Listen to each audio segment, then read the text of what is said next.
What's up, snappers? Welcome back to the channel. Drewski here. Today we're gonna be looking at the brand new card, Strange Supreme, to see if he's worth your precious resources. We're gonna be looking at his key Synergies Counters and some decks that I brewed for him. But wait, before we do that, please like the video, please subscribe to the channel. I do weekly reviews of the brand new card in Marvel Snap, so if you don't want to miss out, hit that notification bell right now. And let's get back into it. Now the question is, who is Strange Supreme? Let's take a look. So Strange Supreme in Marvel Snap is a 2-cost, 2-powered card with the ability of gains plus 2 power from merging. End of turn, merge one of your created cards into this.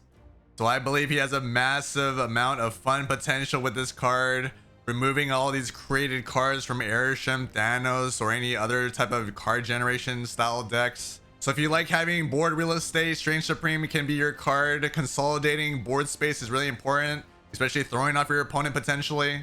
Now let's break down the pros and cons about Strange Supreme. So the first pro that I want to talk about is that it allows for more board real estate. Just like I mentioned, he absorbs a card, 1 card per turn to his lane, and then he gains plus 2 power. Another great pro about him is that the created card doesn't have to be in the same lane, which is awesome. We initially thought that that card has to be in the same lane as him, but he gives that flexibility of you can play that created card in a different lane and then he just absorbs it. So with 7 turns, a potential 10 power card for a 2-cost is insane. That power amount is crazy for a 2-cost card, so definitely a huge value if you can extend the game. So now let's talk about the cons. You have to create those cards to benefit his ability or run Arishem or Thanos. You have to make sure that you create these cards and then he absorbs only created cards. So remember that he doesn't just absorb anything. So another con about him is that it merges only 1 created card per turn. So he gains that plus 2 only once per turn, and it's only 1 card that's been created. So another big con about him is that it's a low power if counter. 2-cost, 2 power is very low for a 2-cost card. So you definitely don't want to get countered by him. Make sure to run a card with him so you potentially won't get Red Guardian. Now let's take a look at the key synergies and counters for Strange Supreme. So the first synergy, like I mentioned, is Arishem. Of course, Arishem creates cards. Very easy for Strange Supreme to absorb those cards and get that plus 2 power. So definitely should work there. So another synergy is Agent Coulson. He's definitely great on curve right after Strange Supreme. You'll get a 4 or 5 cost that Strange can absorb. So it really depends on if you're okay with that absorption, and that synergy should be pretty good. So Quinjet is another great synergy for Strange Supreme. It's not a direct synergy for Strange Supreme, but it affects the deck or the hand that you have with Strange Supreme because you're going to be creating all these cards. So discount is always really good for Strange Supreme. So now let's talk about the counters. Red Guardian is an amazing counter against Strange Supreme, eliminating that plus 2 power each turn and the absorption of that power. So huge counter is Red Guardian. Shadow King will eliminate the possibility of that plus 2 each turn, and definitely they're probably gonna be running at the last turn, but resetting him back down to a 2-powered card is brutal. Another great counter is Shang-Chi. Of course, if Strange Supreme gets to 10 power, then Shang-Chi will be able to destroy it. Now let's take a look at the decks that I brewed. I think they're pretty fun and competitive. Let's take a look. So the first deck that we have is called I Am Supreme. This is my iteration or take on the Thanos Arishem archetype. I believe he's going to work perfectly in this list. So the ideal goal of this list is to get as much created cards for Strange Supreme and then benefit with all the power and the tech that you have in this deck. Quinjet is a great synergy for Strange Supreme, getting all those discounted created cards from Arishem or Thanos. The deck is going to thrive with Quinjet. Strange Supreme has the most value in this list, especially with all the created cards from Arishem or even the stones from Thanos. Being able to generate that power with Strange Supreme should be pretty easy with him in this list. Cosmo is one of the best tech cards in the game, especially countering any on-reveal abilities, so definitely use Cosmo in the right situation. Mobius is one of the best tech cards right now in the current meta with all the created cards that are happening, all the energy discounting that are happening, so definitely run Triple M. Red Guardian is great against all those mirror matchups or any of those pesky abilities that you really want to eliminate, like maybe in Iron Man. Shang-Chi is one of the best tech counters in the game. Definitely wants to destroy any of the big lanes for the end of the game. Galacta is a great addition to this list, especially if you need power. If you're low on power, then she could definitely boost that up. Enchantress against all those pesky ongoing decks, especially where it's very popular in the current season. Enchantress is definitely a sleeper tech card. Legion is one of the best tech cards in the game, especially being paired up with Thanos' Reality Stone or any of the locations that benefit you. Mockingbird, tremendous value in this list with all the created cards here. More than likely, you'll get her at a very cheap cost. Thanos is really here just for his stones, especially the ones that are not ongoing that can be absorbed by Strange Supreme. And the utility of the stones is amazing, so definitely run Thanos in this list. Arishem, of course, all the created cards from Arishem are a must with this list and benefit tremendously with Strange Supreme. Now let's take a look at my second list. So this list is called Supreme Energy. So this is my card generation archetype with Wiccan. So the ideal goal of this list is to generate as much cards as possible for Strange Supreme and the Collector, and then even get some free play with Isan or potentially more play with Wiccan's Energy. Quinjet is a must-have for a deck that creates a lot of cards. Getting that discount is insane. Snowguard is here just to help on curve. It really depends on what hand you have, but if you're missing Triple M or Agent Coulson in your hand, getting the Hawk or the Bear, the 3 costs, will definitely help for Wiccan. Strange Supreme has tremendous value in this list, especially with the cards that are being created with Iron Patriot, Hawkeye K Bishop, Arrow, Agent Coulson's 4 and 5 cost cards. The Collector is one of the power cards in this list, especially being powered up with any of the cards that are being created. Iron Patriot is one of the best 2 cost cards in the game. If you can get lucky and get a good 4 or 5 cost card, then if they're not that great, then they could be absorbed by Strange Supreme. Hawkeye K Bishop is really here to help out with the Wiccan curve, and if you don't really like any of the arrows, then they could be absorbed by Strange Supreme. Victoria Hand is a must-have in this list, especially powering up cards like the Bear, the arrows, any of the cards that are being created. Tremendous value with her here. Mobius M. Mobius is a must-have in this current meta with all the energy discounting that are happening. Agent Coulson is one of the best cards in the game, especially creating a 4 or 5 cost for yourself or for Strange Supreme to absorb it. Shang-Chi, best tech counter in the game, especially destroying any big powered lanes, so definitely run him in the later turns. Wiccan obviously is here for his max energy. More than likely, you should be able to curve it out correctly with this list. And then Isan is here for a finisher. If you can play him out early, the better. And then he can play any of the cards that are being created for you. Now let's take a look at my third and final list. So this list is called Supreme Cloggin. This is my take on the Clog archetype. I believe he will work well in this type of list, especially clogging your opponents and then absorbing any of the rocks or any of the junk that are in your list. So I believe Strange Supreme will work well in this list, especially if you're clogging your opponent, and then he should be able to absorb those rocks on your side and create some space for you. So the Hood is a must-have with Clog, especially if you can the Hood and then Viper it over to their side. Titania is a great 1-cost card, especially if you know how to play her correctly. You can pair her up with Green Goblin if you play her first, and then Green Goblin to follow up with her. Strange Supreme, just like I mentioned, is mainly here to create board space for yourself.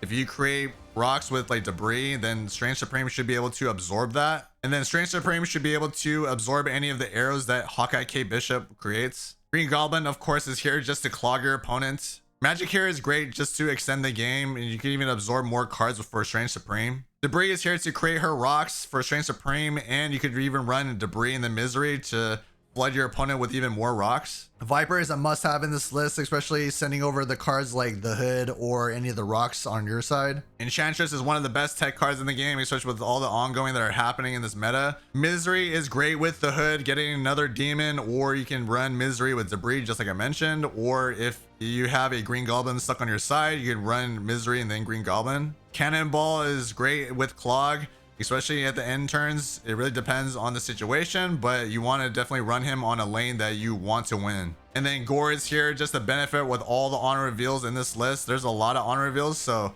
Gore should be pretty big, and then more than likely your opponent will have a lot of honor reveals. Now let's take a look at the Spotlight Starter feature with Strange Supreme.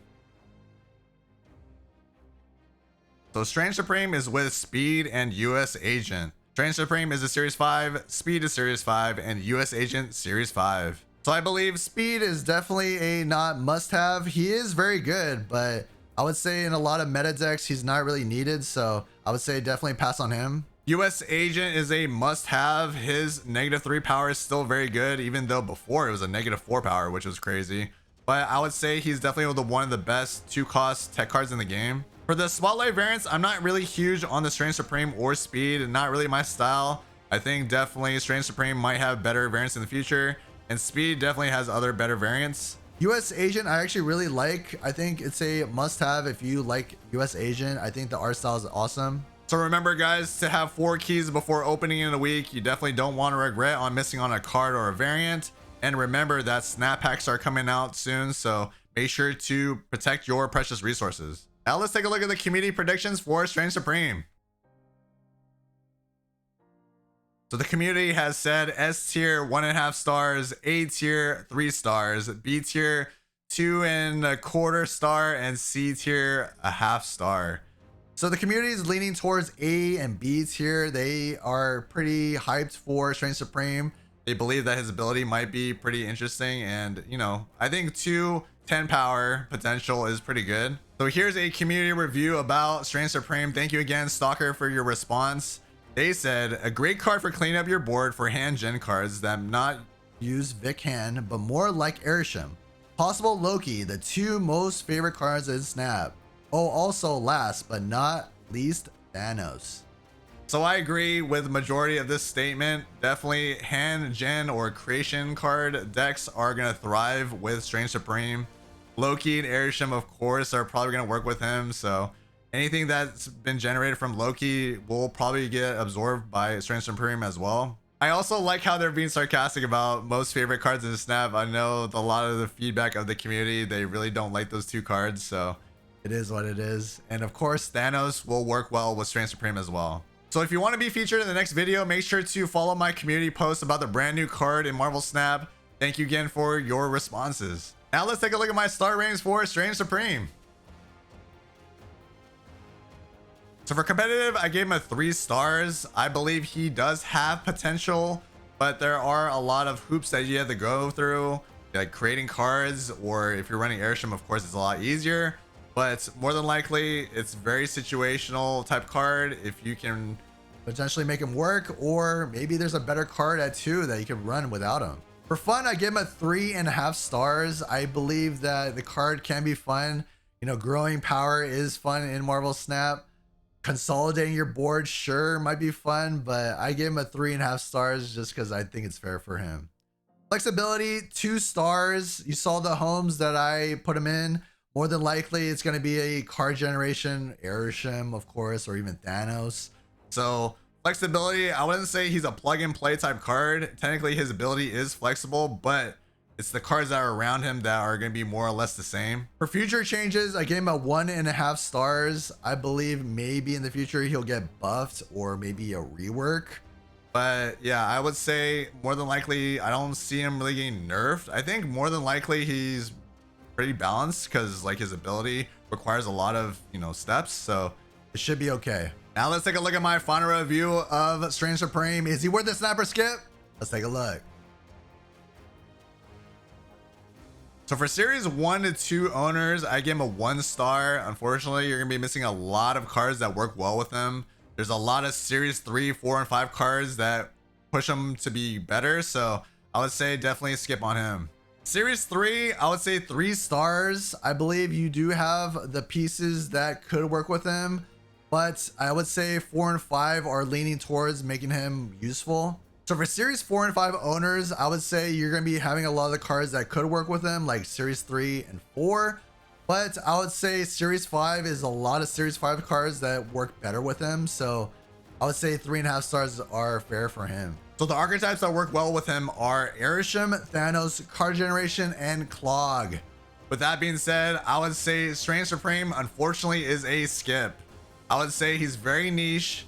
If you like Card Generation, if you like Thanos, if you like Airsham, then sure, totally go get him. I would say this card requires a lot of setup, getting him to 10 power, maybe using magic, or any of the cards that are being generated. Maybe you don't want it to be absorbed by him. Like imagine if you have like an ongoing ability and it gets absorbed by Strange Supreme, he's not gonna be copying the text. So more than likely you're just getting a 2 power for that trade-off. So it really depends on the situation, right? Or what cards are being generated for you.